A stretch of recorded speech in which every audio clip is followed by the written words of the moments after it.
presidente Lula voltou a criticar Roberto Campos Neto, presidente do Banco Central, por causa da taxa de juros. Em entrevista à Rádio Gaúcha, transmitida pela TV Brasil, Lula disse que o presidente do BC não entende absolutamente nada de Brasil. Ele também afirmou que o Senado tem responsabilidade por ter aceito o nome de Campos Neto. O Senado tem responsabilidade porque foi o Senado que indicou e elegeu, aceitou a indicação do ex-presidente e indicou o presidente do Banco Central.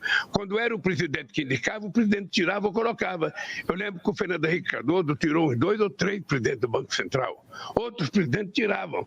Agora você tem um cidadão que me parece que não entende absolutamente nada de país, não entende nada de povo, não tem sentimento com o sofrimento do povo, sabe? E mantém uma taxa de juros para atender os interesses de quem? A quem que esse cidadão está servindo nesse momento? Então, essa é a questão. E não é o Lula, não é o presidente, é o povo brasileiro, são os sindicatos, os empresários da indústria, do comércio, do turismo, do varejo. Ninguém, inclusive os agricultores do Brasil inteiro, são contra essa taxa de juros. Então, esse cidadão vai ter que pensar e o Senado vai ter que saber como lida com ele. Nessa mesma entrevista, o presidente Lula afirmou que em um país capitalista, o dinheiro precisa circular e, para isso, os juros têm que cair. O dinheiro tem que circular para a economia crescer. Você não pode dizer que é um país capitalista sem capital. O capital circulando na mão de meia dúzia de pessoas, o dinheiro tem que funcionar e girar na mão de muitos milhões de brasileiros para que a economia possa crescer. É isso que esse cidadão do Banco Central tem que entender.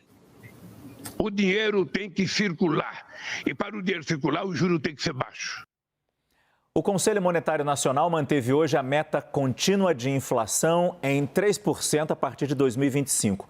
O colegiado aprovou ainda a adoção da meta contínua perseguida pelo Banco Central a partir de 2025. Participaram da reunião os ministros Fernando Haddad da Fazenda, Simone Tebet do Planejamento, além do presidente do Banco Central, Roberto Campos Neto.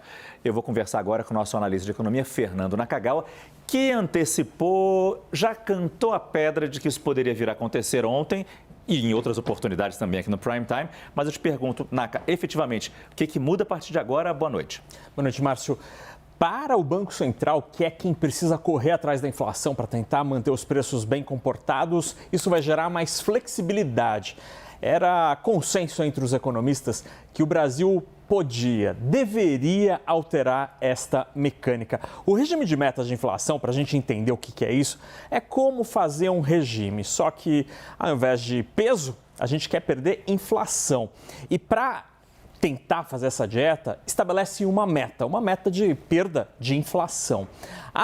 O atual mecanismo, que vale até o do ano de 2024, Márcio, é uma meta em inflação, um numerinho para cada ano. A partir de agora, a partir de 2025, a meta deixa de seguir este calendário e passa a ser permanente. É como se eu estabelecesse um peso ideal e aí, a partir daí, eu tento perseguir este número. E é importante porque isso acaba consolidando um processo de controle da inflação, ou como se você preferir, de perda de peso na economia brasileira, que já tem mais de 2 décadas. Márcio, a gente separou aqui a evolução da meta de inflação desde 1999, quando ela foi criada. Na época, a meta de inflação era de 8%, bem maior do que a gente tem atualmente. Mas por quê? Porque o peso da economia brasileira, o peso da inflação era muito maior. A inflação neste ano foi de quase 9%, então era uma meta crível. Aí, como em todo regime, em toda dieta, a gente às vezes é muito ousado, a gente é muito otimista. E logo depois o CMN estabeleceu uma meta bastante ousada em 2002 de 3,5%. Só que o Brasil não conseguiu efetivamente, uma série de problemas, crise doméstica, crise externa, e aí estabeleceu-se, voltou a crescer a meta, a gente poder engordar um pouquinho de 5,5%. E a partir daí, Márcio, foi um processo bastante gradual, com 4,5% durante vários anos, mais de uma década, até que a partir de 2019 a gente tem uma escadinha para baixo, 0,25 em 0,25, até que a gente termina este ano em 3,25% e a partir do ano que vem 3% pelos próximos anos.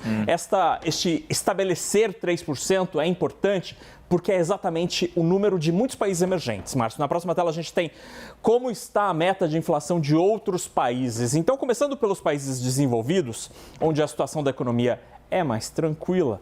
Então a gente tem os Estados Unidos, a zona do euro e o Reino Unido, todos com 2% de meta de inflação.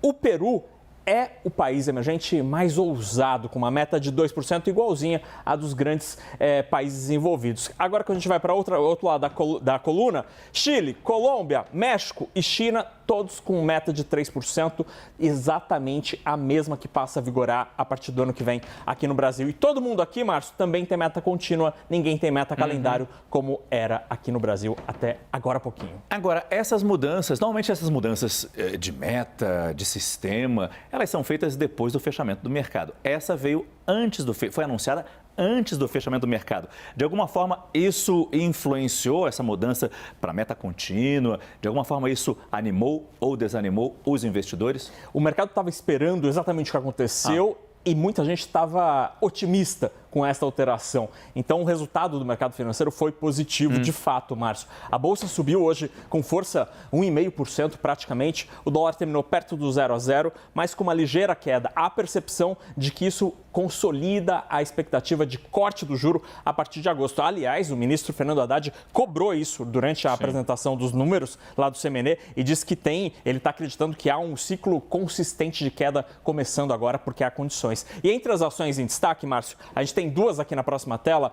As ações do Grupo Pão de Açúcar terminaram hoje com uma alta de 13%, porque apareceu uma proposta de 4 bilhões de reais para comprar a filial na Colômbia, a rede Éxito de supermercados. E o Pão de Açúcar disse agora há poucos minutos, que não aceitou esta proposta. E, por outro lado, o Casino, que é o controlador do Pão de Açúcar, teve uma queda de 30% porque eles querem converter dívida em ação e o investidor definitivamente não gostou. Obrigado, Fernando Nakagawa.